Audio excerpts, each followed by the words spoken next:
Hello friends, हम लोग stock market में एंटर करने का डिसीजन तो ले लेते हैं, पर ज्यादातर लोगों को पता ही नहीं होता है कि अपनी जर्नी को स्टार्ट कहाँ से करना है, क्योंकि वो अपनी जर्नी का रूट मैप दूसरे के रास्ते को देख के तय करते हैं। ज्यादातर लोग तो खुद से झूठ बोलते हैं कि वो बिल्कुल सही रास्ते पे जा रहे हैं, जबकि उन्हें सच पता होता है कि वो स्टॉक मार्केट को एज अ बिजनेस ना लेते हुए एज अ गैम्बलिंग ट्रीट करते हैं, और फिर क्या रिजल्ट भी गैम्बलिंग जैसा ही मिलता है। इसीलिए बहुत ज्यादा जरूरी है कि आप अपनी जर्नी की शुरुआत एक सही रास्ते से करें। भले ही वो रास्ता शॉर्टकट ना हो, भले ही वो रास्ता शानदार और फूलों से बिछा हुआ ना हो, लेकिन ये जरूरी है कि आपका जो रास्ता आप चूज कर रहे हैं वो बिल्कुल सही होना चाहिए। वैसे किसी भी जर्नी में अकेले चलने से अच्छा है किसी का साथ रहे, तो चैनल को सब्सक्राइब कर दीजिए ताकि हम और आप अपनी इस जर्नी को साथ में कंप्लीट कर पाए। तो चलिए स्टॉक मार्केट में अपनी जर्नी को स्टार्ट करने के लिए पहले अपने रास्ते का पूरा रोड मैप बना लेते हैं, और रोड मैप बनाने के लिए स्क्रीन पे चलते हैं। तो हम लोग स्टॉक मार्केट की जर्नी को कंप्लीट करने के लिए अपने इस रोड मैप को 3 पार्ट में डिवाइड करेंगे। सबसे पहला जो पार्ट होगा वो होगा स्टडी का, दूसरा जो पार्ट होगा वो होगा साइकोलॉजी का, और तीसरा जो पार्ट होगा वो होगा प्रैक्टिकल का। थ्योरी तो पढ़ना आसान है, लेकिन जब प्रैक्टिकल करते हैं तो चीजें अलग होती हैं, तो इसीलिए हम लोग प्रैक्टिकल को भी एक पार्ट में डिवाइड करेंगे।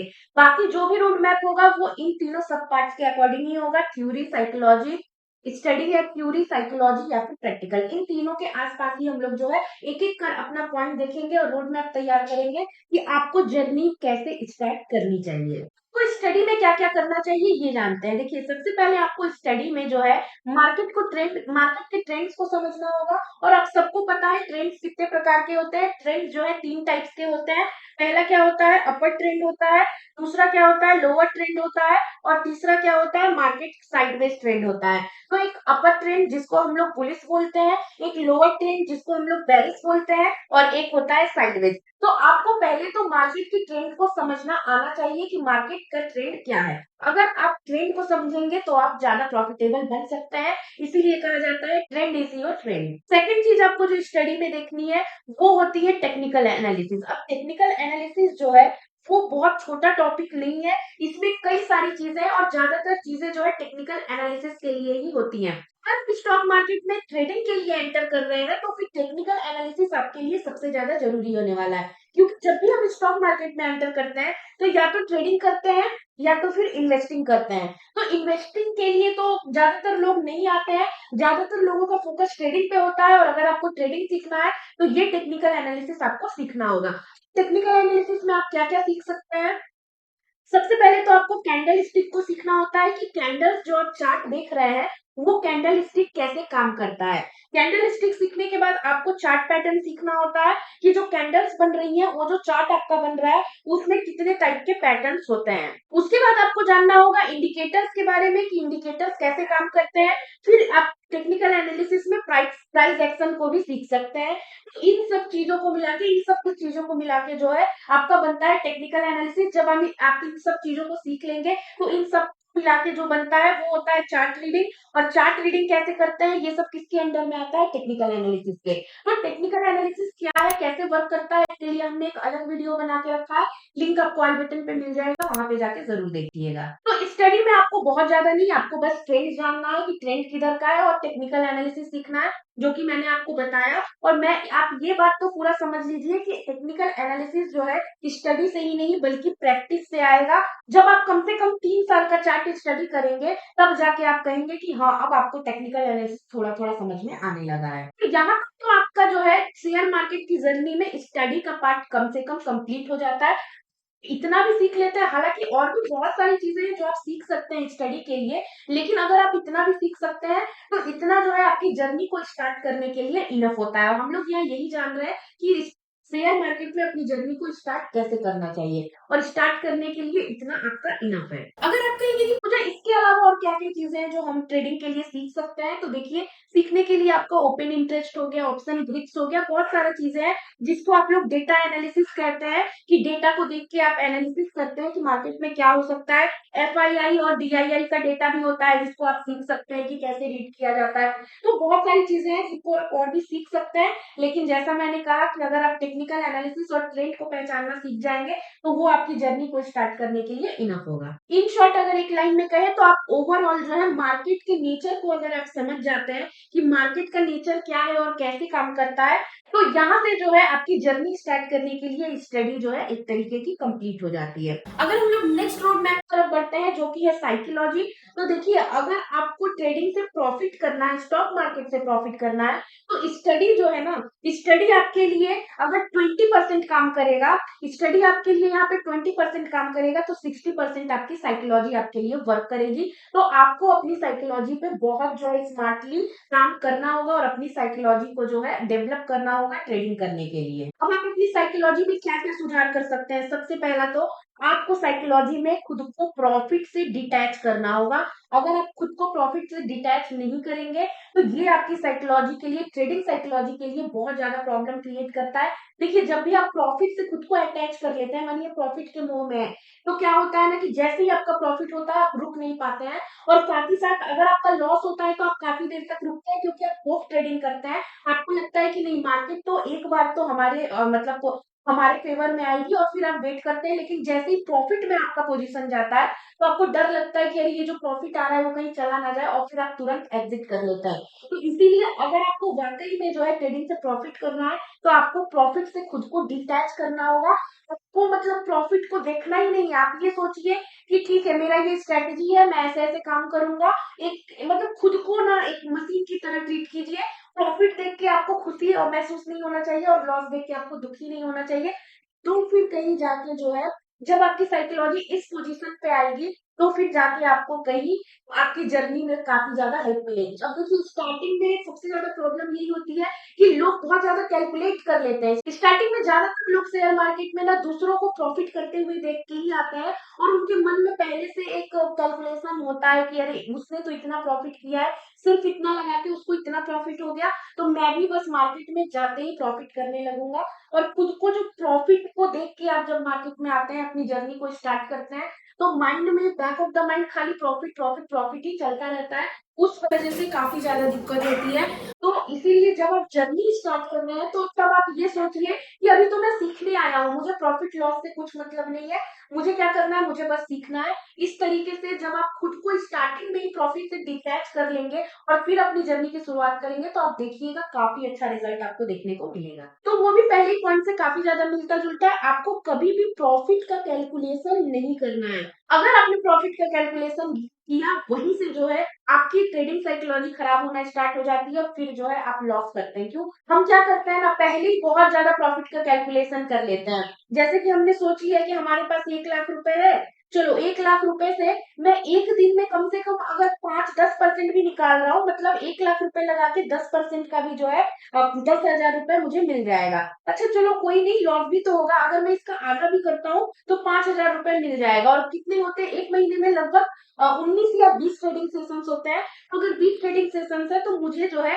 1 महीने में ही मेरा कैपिटल जो है डबल हो जाएगा। मैं 1 लाख लगा रहा था और मेरा 1 महीने में ही जो है 1 लाख डबल होके 2 लाख बन जाएगा।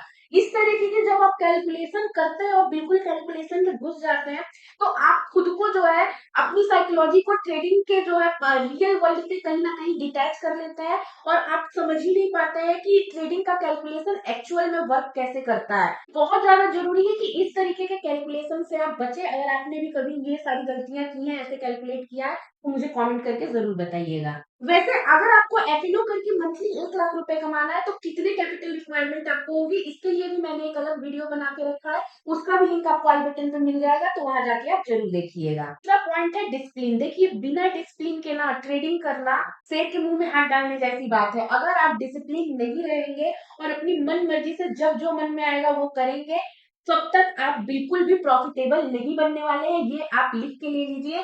जब तक आप खुद को डिसिप्लिन नहीं फॉलो करना सिखाएँगे, अपनी साइकोलॉजी को डिसिप्लिन के लिए ट्रेन नहीं करेंगे, तब तक आप प्रॉफिटेबल नहीं बनने वाले हैं। ऐसे में क्या होता है कि हो सकता है कि आपको एक दिन में ही 10,000 का प्रॉफिट हो जाए, ठीक है? कैपिटल के हिसाब से मैं बस एक एग्ज़ाम्पल बता रही हूँ कि मान लीजिए आपको एक दिन में 10,000 का प्रॉफिट हो गया, स्टार्टिंग में हो भी जाता है, बिगिनर लक लक जो है ना काफ़ी काम करता है। तो मान लीजिए 10,000 का प्रॉफिट हो गया, क्या करेंगे आप दूसरे ही दिन जो है ना, आप कम से कम 20,000 का लॉस कर लेंगे, 10,000 तो गया और 10,000 अपने घर से ही देके आ जाएँगे। तो ये सब चीजों से अगर बचना है तो फिर आपको डिसिप्लिन फॉलो करना होगा। आपको सेबी के डेटा पे विश्वास करना होगा कि लोग जो है 90% लोग जो है एफएनओ में 50,000 से ज्यादा का लॉस कर रहे हैं, वो ऐसे ही नहीं कर रहे, वो बस इसलिए कर रहे हैं क्योंकि वो डिसिप्लिन फॉलो नहीं करते हैं। जिस दिन आप डिसिप्लिन फॉलो करना सीख जाएंगे, आपकी आधी प्रॉब्लम तो ऐसे ही सॉल्व हो जाएगी। अब यार डिसिप्लिन फॉलो करने का मतलब ये नहीं है कि 9:15 से लेकर 3:30 बजे तक आपको स्क्रीन पे स्ट्रिक्टली बैठ के बस चार्ट देखना है। इस टाइप के डिसिप्लिन की बात नहीं हो रही है। अगर आप किसी स्ट्रेटेजी में काम कर रहे हैं तो उस स्ट्रेटेजी के हिसाब से जो भी कंडीशन है उस पर स्ट्रिक्ट रहना है। अगर आप कोई स्ट्रेटेजी को फॉलो कर रहे हैं जिसमें आपकी स्ट्रेटेजी, एग्जांपल के लिए मान लीजिए कि आपका है कि कैंडल जो है क्लोज हो गई, वीवेक के ऊपर अगर कैंडल क्लोज हो गई उसके बाद ही एंट्री करनी है। मैं कोई स्ट्रेटेजी नहीं बता रही हूँ, एग्जाम्पल के लिए बता रही हूँ। तो लोग क्या करते हैं कि कैंडल चल रही है, ठीक है, कैंडल अभी क्लोज नहीं हुई है, मान लीजिए ये वीवेक है और वीवेक के ऊपर अभी कैंडल जो है क्लोज नहीं हुई है, अभी क्लोज हुई नहीं है, बस चल रही है। तो क्या करेंगे लोग, चलते हुए कैंडल में यहाँ एंट्री कर लेंगे। लेकिन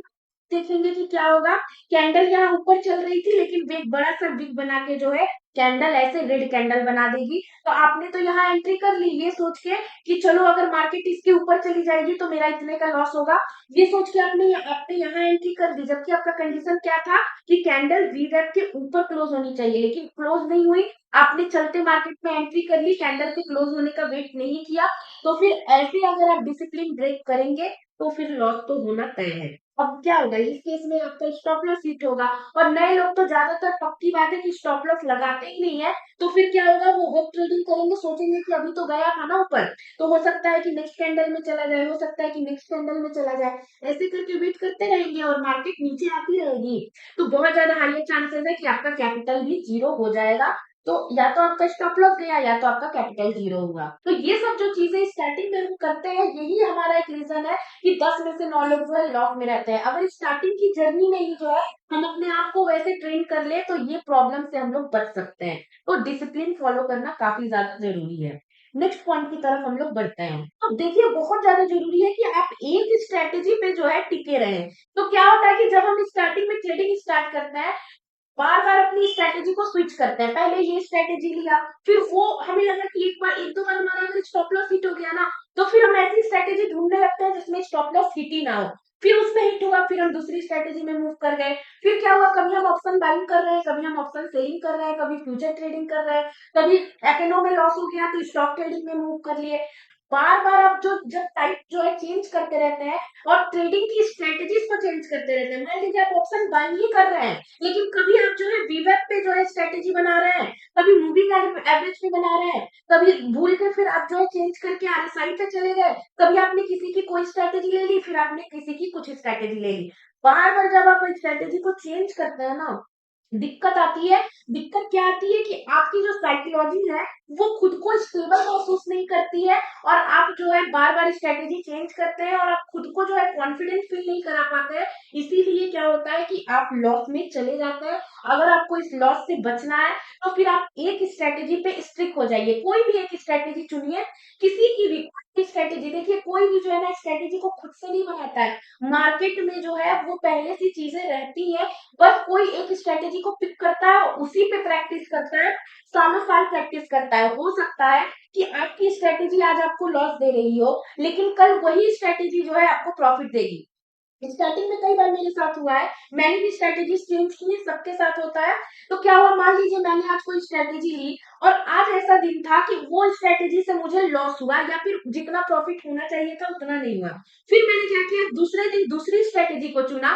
फिर उस दिन क्या हुआ कि उस स्ट्रेटेजी में लॉस हो गया और जो पहले दिन वाली स्ट्रेटेजी थी उसमें प्रॉफिट हो गया। अब यहाँ पे क्या होगा कि मैं कंफ्यूज हो जाऊंगी या फिर मेरी जगह कोई भी रहेगा वो कंफ्यूज हो जाएगा कि अरे यार, जब मैंने ये स्ट्रेटेजी लिया तो मुझे लॉस हुआ, आज मैंने ये स्ट्रेटेजी लिया तो मुझे इसमें लॉस हो गया।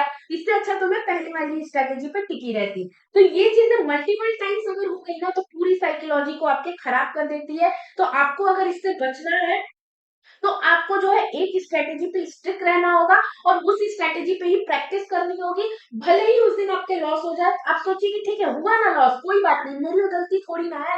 आप अपने आप को बता पाएंगे कि मेरी गलती नहीं है बॉस, ये तो स्ट्रेटेजी की गलती है, मैंने तो रूल्स फॉलो किया है, स्ट्रेटेजी ने ये लॉस दिया है, तो कोई बात नहीं, आज लॉस दिया है तो कल प्रॉफिट भी देगा। जब आप पूरी रूल्स को फॉलो करेंगे डिसिप्लिन के साथ, एक ही स्ट्रेटेजी पे स्ट्रिक्ट रहेंगे, तो आपको पता होगा कि कोई बात नहीं, आज कंडीशन ऐसा था कि मुझे लॉस हुआ, कल मुझे प्रॉफिट बराबर होगा। तो आप क्या करेंगे, कॉन्फिडेंटली काम कर पाएंगे, और कॉन्फिडेंस बहुत ज्यादा जरूरी है आपको प्रॉफिटेबल बनने के लिए। तो आपको ये चीज ध्यान में रखनी है और एक ही स्ट्रेटेजी पे स्टिक रहना है। दूसरी स्ट्रेटेजी की अगर बात करें साइकोलॉजी में, जो आपको ट्रेन करना होगा खुद को, आपको क्या करना है, हमेशा खुद को ये बताना है कि कैपिटल नहीं उड़ना चाहिए, कैपिटल को बचाना है। देखिए, हम क्या करते हैं, प्रॉफिट के बारे में सोचते हैं, ठीक, प्रॉफिट के चक्कर में लॉस भी हुआ तो छोड़ देते हैं, प्रॉफिट जल्दी बुक कर लेते हैं, उस चक्कर में कई बार हमारा कैपिटल जो है जीरो हो जाता है।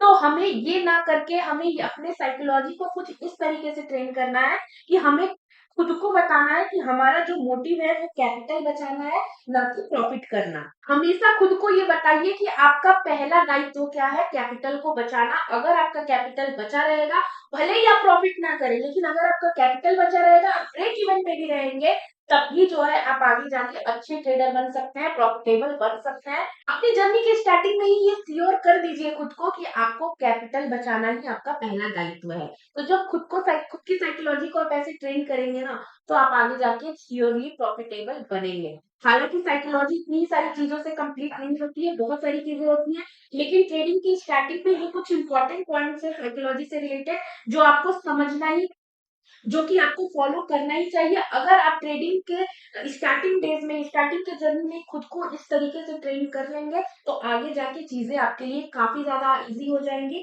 और जो जो प्रॉफिट हम लोग 2-3 साल लग जाते हैं प्रॉफिटेबल बनने में, हो सकता है कि आप 1 साल के अंदर अपने पहले ही साल में प्रॉफिटेबल बन जाएं। तो स्टार्टिंग में ट्रेनिंग बहुत ज्यादा जरूरी होती है। चलिए, अब हम लोग नेक्स्ट बढ़ते हैं और स्टॉक मार्केट में तीसरे पार्ट मतलब प्रैक्टिकल चीजों को देखते हैं कि प्रैक्टिकली आपको शेयर मार्केट में स्टार्टिंग के डेज में क्या क्या करना चाहिए। सबसे पहला जो काम है वो प्रैक्टिकली आपको ये करना चाहिए कि आपको अपने कैपिटल का, जितनी आपकी कैपेसिटी है उसका 1/10 रखना चाहिए। मान लीजिए कि आपकी कैपेसिटी 1 लाख की है, 1 लाख का कैपिटल यूज कर सकते हैं, तो आपको केवल और केवल 10,000 से ही ट्रेडिंग स्टार्ट करनी चाहिए। ये गलती जो है स्टार्टिंग में बहुत ज्यादा लोग करते हैं कि वो या तो अपनी कैपेसिटी का 100% यूज करते हैं, या फिर किसी से मांग के, लोन लेके, या फिर अरेंज करके अपनी सेविंग्स को, एफडी को तोड़ के भी मैंने लोगों को देखा है कि वो कैपिटल जो है लगा लेते हैं, जो कि बिल्कुल गलत है। आपको ऐसा नहीं करना चाहिए। जब भी आप स्टार्टिंग में ट्रेडिंग स्टार्ट कर रहे हैं, जर्नी को जैसे स्टार्ट कर रहे हैं, प्रैक्टिस प्रैक्टिस वाले मोड में है, तो आपको हमेशा कैपिटल का, जो आपकी कैपेसिटी है उसका 1/10 ही रखना चाहिए। इससे क्या होता है कि आप मार्केट में काफी टाइम तक ज्यादा सर्वाइव कर पाते हैं, और जब आप ज्यादा सर्वाइव करेंगे तो आपकी जर्नी जो है बहुत ज्यादा इजी लगने लगेगी। क्यों? क्योंकि आप मान लीजिए कि आपका 1 लाख का कैपिटल है और आपने अगले 1 महीने में ही उसको जीरो कर दिया, ठीक, अब यहाँ जीरो हो गया। अब सोचिए कि आपके ऊपर कितना ज्यादा प्रेशर बिल्डअप होगा कि अरे यार, मेरा 1 लाख रुपए चला गया, और जो 1 लाख रुपए आपने कहीं ना कहीं मेहनत से कमाए होंगे, वो 1 लाख रुपए चला गया, अब मैं कैसे इसको अर्न करूं। तो उस कंडीशन में आप क्या करेंगे कि आप फिर कैलकुलेट करेंगे कि अरे, इस बार मैं क्या करता हूँ, मैं 2 लाख रुपए कहीं से अरेंज करता हूँ, मैं 2 लाख लगाता हूँ, तो ऐसे करके मेरा 1 लाख का रिकवरी भी हो जाएगा और मैं प्रॉफिटेबल भी बन जाऊंगा। ये तो और भी खतरनाक जो है साइकोलॉजी आपकी बिल्डअप हो जाती है। फिर क्या करते हैं, फिर मानिए ये भी आपका जीरो हो गया, फिर आपको जो है और ज्यादा प्रेशर बनेगा, फिर आपका क्या होगा, कॉन्फिडेंस यहाँ से टूट जाएगा। तो प्रैक्टिकली आपको डिसीजन क्या लेना है कि आपका कैपिटल और आपकी कैपेसिटी का 100%, अगर आपकी कैपेसिटी 1 लाख की है तो आप 10,000 से ट्रेडिंग कीजिए। अब मानिए कि आपने 10,000 से ट्रेडिंग किया, अब आपकी साइकोलॉजी बिल्कुल रिलैक्स्ड है, आपको पता है कि अरे, मैंने तो 10,000 से ही ट्रेडिंग स्टार्ट की है ना, अभी मेरे पास क्या है, मेरे पीछे अभी 90,000 रुपए बचे हुए हैं। अब क्या करेंगे, आप बहुत ज्यादा रिलैक्स होकर ट्रेडिंग करेंगे, क्योंकि आपके पीछे अभी 90,000 रुपए है। आप मान लीजिए कि अगर आपकी जो 50% की भी एक्यूरेसी है, तो अगर आप जो है 50,000 लॉस भी कर रहे हैं, फिर भी अगर आप 50 बार जो है 50% प्रॉफिट भी कर रहे हैं, तो 50,000 चला गया, तो फिर यहाँ से 50% प्रॉफिट में आपका कुछ तो आएगा, यहाँ पे आपका कैपिटल जीरो नहीं होगा। तो इस तरीके से आप अपना कैपिटल जो है सर्वाइव कर पाएंगे। अगर आपके पास 50% की भी एक्यूरेसी रहती है ना, तो आपका ये 1 लाख रुपए कहीं नहीं जाएगा अगर आप 10,000 से ट्रेडिंग स्टार्ट करेंगे तो। तो इसीलिए प्रैक्टिकल डिसीजन यही है कि हमेशा 1/10 जो है कैपेसिटी का 1/10 जो है आप कैपिटल यूज करें। ये बहुत ज्यादा जरूरी तब हो जाता है जब आप ऑप्शन बाइंग करते हैं, जो कि मुझे पता है कि 90% लोग जो ट्रेडिंग में मुझे पता है कि 90% लोग जो ट्रेडिंग में आते हैं वो ऑप्शन बाइंग से ही स्टार्टिंग करते हैं। तो आप ये फॉलो कर सकते हैं, आप देखेंगे काफी ज्यादा आप जो रिलैक्स फील करेंगे और प्रॉफिट भी आपको होगा। ऑप्शन बाइंग में जब प्रॉफिट होता है तो अच्छा प्रॉफिट होता है, तो 10,000 से भी आपको ठीक ठाक प्रॉफिट हो जाएगा। अब देखिए 1 लाख रुपए लगा के उसको जीरो करने से अच्छा है कि अगर आप 10,000 लगा रहे हैं और आपका 10% भी ऑप्शन बाइंग में जो कि बनता है, तो 10% भी निकाल रहे हैं तो आप 1,000 रुपए जो है सेव कर सकते हैं। 1,000 रुपए का तो प्रॉफिट हो सकता है ना, लेकिन प्रॉब्लम क्या है पता है, लोग 1,000 के बारे में नहीं सोचते हैं, लोग सीधे क्या करते हैं, लोग 10,000 के बारे में सोचते हैं। तो इस 10,000 के चक्कर में ये 10,000 जीरो हो जाता है। तो आपको ऐसा नहीं करना है, आप स्टार्टिंग में कैपिटल को कम रखिए और 10% मैंने बहुत ज्यादा बोला है, 10% मिल जाता है, बट ये अभी स्टार्टिंग में आप 10% भी मत सोचिए, 5% सोच रहे हैं तो डेली का 500 रुपए जो है आपका निकल सकता है। उसमें मानिए आपका लॉस भी हो रहा है, तो यहाँ पे आपका जैसा मैंने पहले बोला कि प्रॉफिट कमाना मकसद नहीं होना चाहिए, कैपिटल को बचाना मकसद होना चाहिए। अब मान लीजिए कि आपका रोज जो है लगातार 20 दिन तक आपका जो है 500-500 करके लॉस हो भी जाए, तो आपका 10,000 का ही तो लॉस होगा। और ठीक है, अगले महीने अगर आप 10 दिन भी प्रॉफिट कर लेंगे ना 500-500 करके, तो यहाँ पे 5,000 आ भी जाएगा। तो यहाँ पे ये इंपॉर्टेंट नहीं है कि आपका 10,000 लॉस देके 5,000 आ रहा है, यहाँ पे ये इंपॉर्टेंट है कि उस समय जो आपका कॉन्फिडेंस बिल्डअप होगा, क्योंकि आपके पीछे अभी कितना है, ये 90,000 रुपए पूरे के पूरे बचे हुए हैं, पर यहाँ पे आपने 5,000 और मतलब अभी आपका 95,000 हो गया, और केवल आपके कैपिटल में से जो है 5,000 का ही लॉस हुआ है। जबकि हम सबको पता है, हम सबने ऐसा किया है कि ऑप्शन बाइंग में जो है बहुत जल्दी जो है हमारा कैपिटल जीरो हो जाता है। तो जब आप 110 को यूज कर रहे हैं तो फॉर्मूला काफी अच्छे से वर्क करता है, तो इस चीज को आप हमेशा ध्यान में रखिएगा। अच्छा, प्रैक्टिकल डिसीजन में मैं आपको एक चीज बताती हूँ कि आपको अपनी जर्नी स्टार्ट कैसे करनी चाहिए, किस टाइप की ट्रेडिंग से जो है आपको प्रैक्टिकली जर्नी स्टार्ट करनी चाहिए। मान लीजिए कि आपने ट्रेडिंग सीखा, ट्रेडिंग सीखने के आपने मान लीजिए कि आपने ये जो है स्टडी वाला पूरा पार्ट कवर कर लिया, आपने साइकोलॉजी भी बिल्डअप कर ली, आपने साइकोलॉजी खुद को मेंटली ट्रेन कर लिया, ये सोच लिया जो भी मैंने आपको पॉइंट्स बताए हैं, स्टडी और साइकोलॉजी आपने कवर कर लिया, तो फिर आपको प्रैक्टिकली स्टार्ट कैसे करने चाहिए। तो मैं कहूंगी कि स्टार्टिंग में 3 महीने आपको सिर्फ और सिर्फ स्विंग ट्रेडिंग पे फोकस करनी चाहिए। जब आप स्विंग ट्रेडिंग में जो है चार्ट को रीड करेंगे, टेक्निकल एनालिसिस करेंगे, ट्रेंड को पहचानना सीख जाएंगे, बाकी की चीजें साइकोलॉजिकली आप खुद को ट्रेन कर लेंगे। 3 महीने अगर आपने रोक लिया खुद को स्विंग ट्रेडिंग के साथ, तो बहुत ज्यादा आपकी साइकोलॉजी जो है एडवांस लेवल पे पहुंच जाएगी। क्यों? क्योंकि आपने एक तरीके से अपनी ग्रीड को जो है कंट्रोल कर लिया है। आपको पता है कि ऑप्शन बाइंग से इतना मिल सकता है, आपको पता है और चीजें हैं जिसमें ज्यादा मिल सकता है, फिर भी आप स्विंग ट्रेडिंग करने में अगर सक्सेसफुल हो गए 3 महीने तक, आपको खुद को ये समझा के कि नहीं मुझे कम प्रॉफिट मिले लेकिन मुझे कैपिटल बचाना है, तो फिर आपने ग्रिड को काफी हद तक कंट्रोल आप कर लेंगे, जो कि बहुत ज्यादा इंपॉर्टेंट है। चलिए 3 महीने आपने स्विंग ट्रेडिंग कर लिया, उसके अगले चौथे महीने से आपको क्या करना चाहिए, स्टॉक ट्रेडिंग करना चाहिए। किसमें? इंट्राडे में। इंट्राडे में आपको स्टॉक ट्रेडिंग करना चाहिए, कम से कम 3 महीने तो आपको इसमें प्रैक्टिस करनी चाहिए। इसमें जब आप प्रैक्टिस करेंगे तो इसमें भी आप टेक्निकल एनालिसिस करेंगे, चार्ट पैटर्न देखेंगे, स्टॉक के मूवमेंट्स को देखेंगे। उसके बाद अगर आप इंडेक्स में भी शिफ्ट हो रहे हैं, जो कि इंडेक्स भी क्या होता है, स्टॉक्स का ही ग्रुप होता है, तो जब आप स्टॉक्स को जो डीपली देखेंगे, एनालिसिस करेंगे, इंट्राडे ट्रेडिंग में प्रॉफिटेबल हो जाएंगे, जब आप इंट्राडे में प्रॉफिट निकालना सीख जाएंगे, तब जाके आपको एफएनओ में एंटर करना चाहिए। एफएनओ में भी क्या, आपको या तो फ्यूचर ट्रेडिंग करना चाहिए, वो भी लंबे टाइम फ्रेम पे। कितने टाइम फ्रेम पे करना चाहिए, कौन से टाइप की ट्रेडिंग कितने टाइम फ्रेम पे करना चाहिए, कौन सा डेटा एनालिसिस करना चाहिए, ये सब का भी मैंने वीडियो बना के रखा है। अगेन आपको जो है लिंक आई बटन पे मिल जाएगा, वहां पे आप जाके देख लीजिएगा। तो आप फ्यूचर ट्रेडिंग कर सकते हैं। फ्यूचर ट्रेडिंग भी नहीं करना है, और अगर आप ऐसे इंसान है जो कि जॉब करता है या उसको कोई अदर बिजनेस है, तो आप अगर ऐसा करते हैं और आपको जो है पूरा चार्ट देखने का टाइम नहीं है, देखिए अगर आपके पास चार्ट देखने का टाइम है तब तो आप फ्यूचर ट्रेडिंग के साथ जाइए, काफी अच्छा प्रॉफिट उसमें हो जाएगा अगर आप सारे रूल्स डिसिप्लिन को फॉलो करेंगे। लेकिन अगर आप ऐसे इंसान है जिसके पास चार्ट देखने का टाइम नहीं है, वो या तो जॉब करता है या तो बिजनेस करता है या फिर किसी और चीज में, किसी और एक्टिविटी में फुल टाइम इन्वॉल्व है, लेकिन वो ट्रेडिंग में आना चाहता है और ट्रेडिंग से भी कुछ पैसे इनकम करना चाहता है, आप जो है ऑप्शन सेलिंग में जा सकते हैं। ऑप्शन सेलिंग में आपको कोई भी चार्ट देखने की ज़रूरत नहीं होती है। कैसे नहीं होती है, क्या चीज़ें हैं, वो उसका सारा वीडियो आपको जैसे मैंने बताया चैनल पर हर चीज़ का आपको वीडियो मिल जाएगा।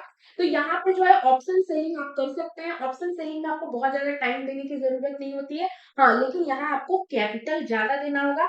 अगर आपके पास ज़्यादा कैपिटल है, 1 लाख के ऊपर का कैपिटल है और आप बहुत ईज़िली जो है बिना किसी बहुत ज़्यादा ओवरलोड के, बिना मतलब कम टाइम देके अगर आप ट्रेडिंग से प्रॉफिट कंसिस्टेंटली प्रॉफिट निकालना चाहते हैं, ऑप्शन सेलिंग बेस्ट है। पर अगर आप ऐसे इंसान हैं जो कि आप पूरा टाइम ट्रेडिंग को दे सकते हैं लेकिन आपके पास 1 लाख रुपए नहीं है, आप जो है कम कैपिटल से ट्रेडिंग स्टार्ट करना चाहते हैं और ऑप्शन बाइंग ही करना चाहते हैं, तो फिर मैं कहूंगी कि आप तब तक ऑप्शन बाइंग मत कीजिएगा जब तक आप 2 साल तक कंटिन्यूअसली प्रॉफिट ना कर ले। जब आप अदर टाइप के ट्रेडिंग्स में जो है 2 साल तक कंटिन्यूअसली जो है प्रॉफिटेबल बने रहेंगे, तब आप ऑप्शन बाइंग की तरफ धीरे-धीरे मूव कर सकते हैं, कम कैपिटल के साथ मूव कर सकते हैं। आप कहेंगे पूजा क्यों ऐसा कह रही हो?